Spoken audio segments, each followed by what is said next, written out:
Hey YouTube, Bibbidi Bibbidi here, and welcome to the second episode of Loadout TNT Tips and Tactics. Today I'm going to be talking to you about one of my favorite guns, and what's becoming one of the more popular guns in the game of Loadout.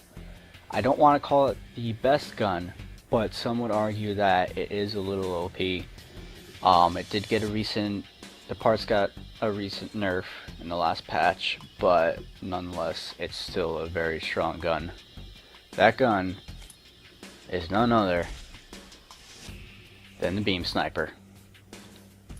You may have seen this gun, you may have been destroyed by this gun, you may already be using this gun. But here's what it consists of. Of course, you're going to start off with a beam chassis, duh. The stock, you can use whatever you want. Personally, I just use the standard because it has 100% accuracy anyway, so what does it really matter? You might be worried about the recoil a little bit, but I don't see that as a problem on this weapon. The scope, you can pretty much use whatever you want because, as I said, beam chassis, 100% accuracy. So, I mean, I use the optical zoom, but I mean, if you want a recon scope, an X-ray, or one of the higher zooms, you know, go for it. You know, whatever works best for you, because you can hit fire with this just fine, and you'll have 100% accuracy no matter what you use. Okay, moving on. The barrel is going to be the sniper barrel, of course. You could use a headhunter, but you're going to take less damage for body shots, and I don't see that as being worth it. If you're like super pro or whatever, and you're just doing more support, you know, from the long range, and want this to be a true sniper, headhunter might be for you. But for me, I'm just going to use the regular sniper barrel. You're going to want semi-auto. Some people might use a charge trigger on this, but I would say that's a different build entirely. You know, that completely changes the weapon. Don't get me wrong, the charge trigger is very strong, but for this gun, I just don't use it.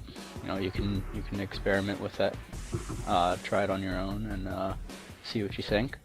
But personally, I prefer just using semi-auto. Really important, you're going to need liquid cooling. This is something you cannot mess around with because that's going to affect your damage the most. Liquid cooling does have the highest damage out of any of them, but it also has the lowest capacity for heat. So you're only going to get, I think, 4 shots before you overheat, which would be a problem, but this gun does do quite a bit of damage. And if you're good enough with it, you shouldn't have a problem taking down your enemies with 4 shots. You're going to use slug as the payload on this. Tesla can make up for a little bit of inaccuracy, so maybe if you're starting off with this weapon for the first time, you might want to use Tesla just to get the hang of it, because it can help you with the aiming. Because 100% accuracy, if you miss with this weapon, that's on you. You know, you might not have the best aim, so Tesla might be a good way for you to start out. But slug is going to give you much more damage than Tesla, so I don't recommend using Tesla in the long run.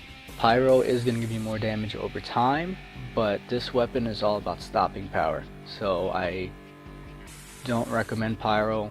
You know, if you want to give it a shot, you know, try it out. You know, maybe you might like it. Maybe you're doing more of a support thing and you're doing more from long range, but if you're doing... This weapon works for both close range and long range, by the way, guys. So that's why I use slug, because it's going to have the stopping power. It's going to do the direct damage, and it's going to be immediate. So, enough talk. Let's see what this thing does, shall we? And welcome to the range, guys. Got our beam sniper in hand, and let's see what this thing can do. So, one headshot, oh, that wasn't a headshot, actually. That's a headshot. That's a body shot, dead. Now, of course, you do 2 headshots and you'll get the same thing, but it's easier to go for a body shot. So, you know, don't get cocky there. Headshot, body shot, headshot, headshot. Now, if you do all body shots, you can still get a kill pretty fast, but it's going to take 1 more shot. So, body shot, body shot, body shot. And despite the recent nerfs, this thing does cool pretty fast, especially when you actually hold down, I was about to say X, but I know not all of you are using controllers. If you actually vent it manually like you would with a reload, it's gonna cool down fairly fast. So I'm holding it down, and cool. And of course you don't have to wait for it to get back down to 0% before you can shoot. You can actually, here, let me show you. Okay, so it's overheated, and bam.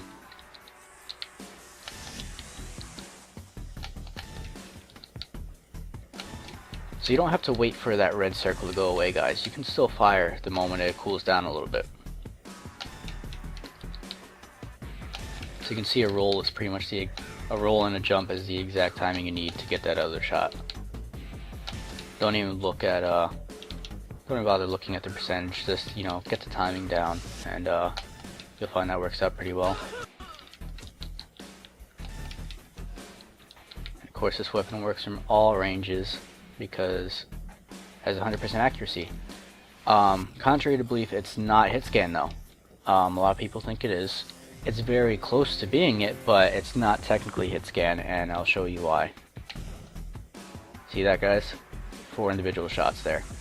Not hit scan. If it was hit scan, they would all 4 shots, all 4 pulses of it would be in the first spot. But I was able to move it fast enough, and I was able to show that it's not hit scan. It's not going to really be an issue.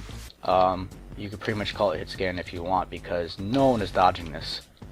Other than your own aim, you know, no one's going to see this coming and then, you know, jump out of the way. They're just going to see you pointing at them and then maybe move if you're not fast enough on the trigger. But one other thing to note is that you know, this weapon does decent damage, not as much as a regular sniper, but it is very high. I mean, being able to do a third of someone's health and a single body shot, or half of their health and a headshot, is pretty impressive. But now, here's something to consider. In Annihilation, if you've ever played it, you know that you can get attack upgrades there. And after a few attack upgrades, this thing becomes just ridiculous, because you can one-shot people with this after a while. If you get the control point buff for a double damage, forget it. Headshot will be an insta-kill. A body shot will be very close, but if you have any attack upgrades, obviously it'll be doing one-shots in no time. So that pretty much sums it up for this, guys. This weapon's not for everyone. It's not the best gun. I'll admit that. Sorry if my frame rate just dropped there. I don't know what was up with that, guys. But that's pretty much all there is to say. And I will leave you with this.